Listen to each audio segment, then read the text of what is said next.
So I'm not here to give you a talk about public health. I'm here to give you some financial advice.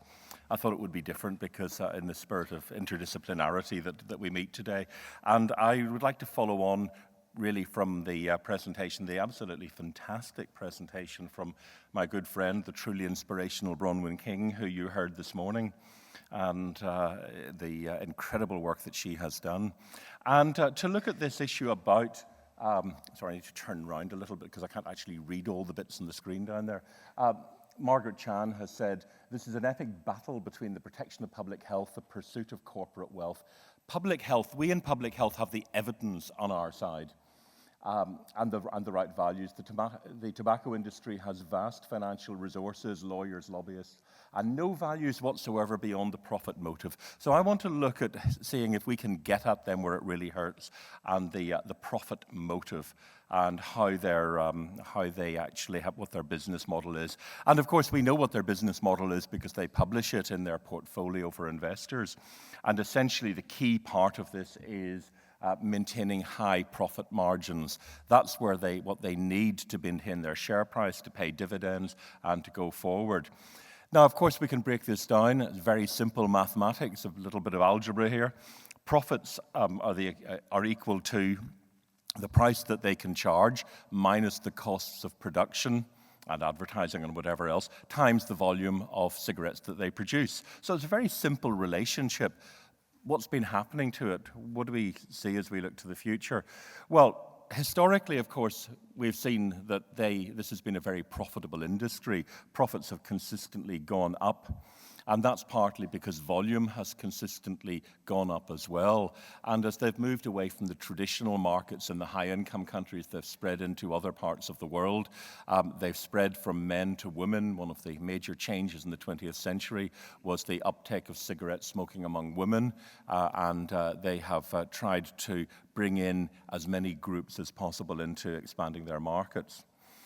And more recently, what they've been doing is maximizing their profits even more. They've been benefiting from globalization by driving down the cost of production, in particular by moving products away from moving the manufacture away from the traditional high-income countries, at the same time as pushing up prices as a major way of increasing their profits.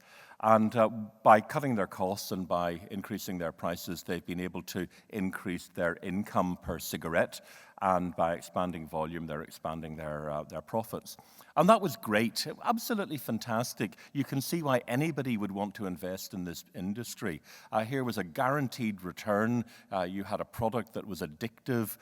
You had a product that was being promoted, not just by the industry, but by corrupt politicians in many parts of the world as well. And I was saying at lunchtime, actually, when we look across the world and we look at the enforcement and the implementation of tobacco policies, we now have more and more evidence that countries that have lax tobacco policies have that for a reason. It's primarily corruption. So when you're talking to governments that find it difficult to implement and enact strict tobacco policies, I think it's worth just pointing out to them that what they're effectively doing on the world stage is holding up a big flag saying, we are corrupt, because there is no other alternative explanation for it. But that worked for a long time. That was great.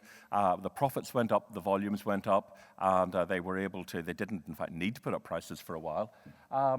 And they could maintain their reasonably high prices. They could maintain low costs by having cartel-like structures. Cartels in terms of the pricing, but also in terms of the manufacture and the purchase of tobacco. They had huge purchasing power. They were able to exploit poor farmers everywhere. And as Bronwyn pointed out, tobacco manufacture, tobacco growing involves extreme, severe human rights abuses all through the supply chain.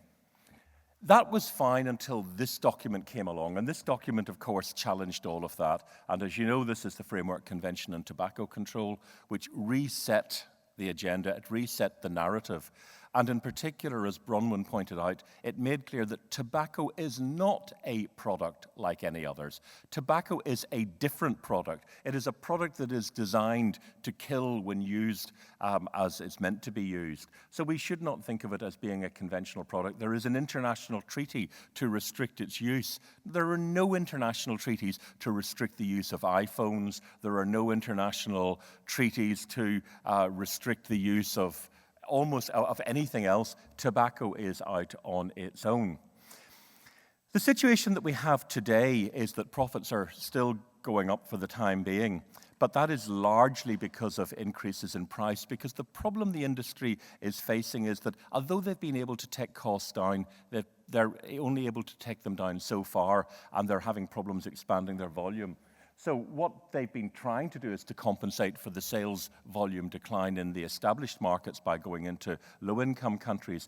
And let's look at this, which is the balance sheet of Philip Morris, looking at 2012 and 2013. And we can see that as we look right across the world, in all of the markets, the cigarette shipment volume has been going down. They've still been able to maintain their profitability for the time being, but the volume is going down. What they're also doing, of course, is they're shifting production to low-income countries and to particularly low-paid workers, and they're introducing much more automation, mergers, regrouping of their operations, and we see that in many examples. And of course, one of the ways in which they could exert their power in high-income countries was because they said, we're employing people, we're putting jobs into where I come from, Northern Ireland, for example. Well, not anymore because they've closed that down. They've moved to Vietnam, to China, to elsewhere. But even closing factories in countries like Uganda that are not normally seen as being high-wage environments. So they're getting the prices down, the cost of production down as much as they can, but there is a limit to what they can do. The industry actually has been putting up prices, and it's interesting whenever it is such a strong critic of tax rises.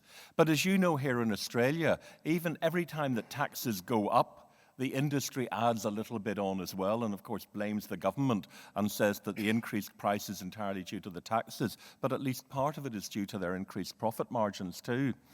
And you can see this from their own comments. Since October last year, despite the deterioration in the global economy, we increased prices in most of our key markets, including Argentina, Germany, low-income countries, high-income countries, middle-income countries. In 2008, pricing contributed $1.2 billion to our increased profitability.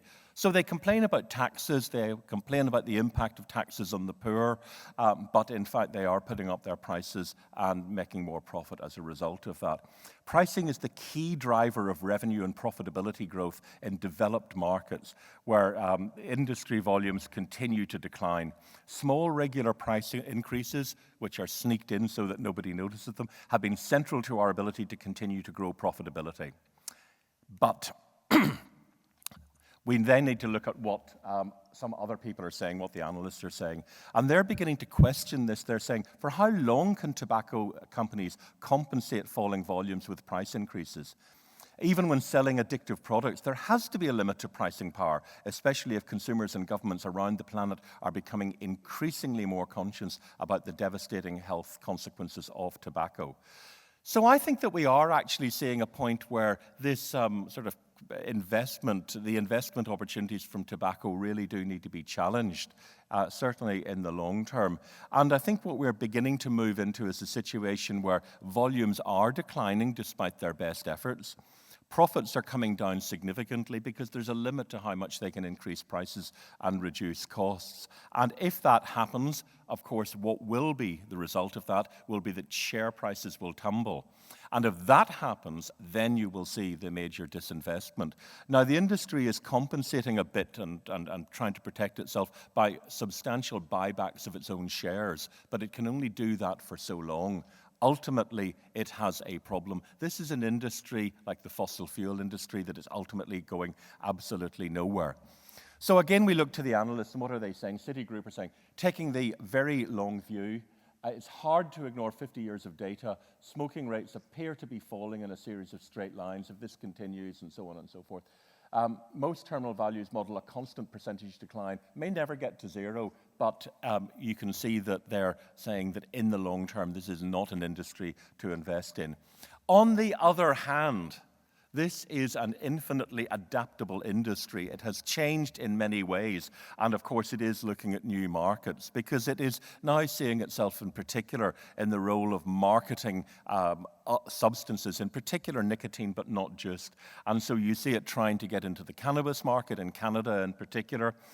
Philip Morris in particular, especially active there. And of course the smoke not burn and electronic cigarettes is the next big opportunity.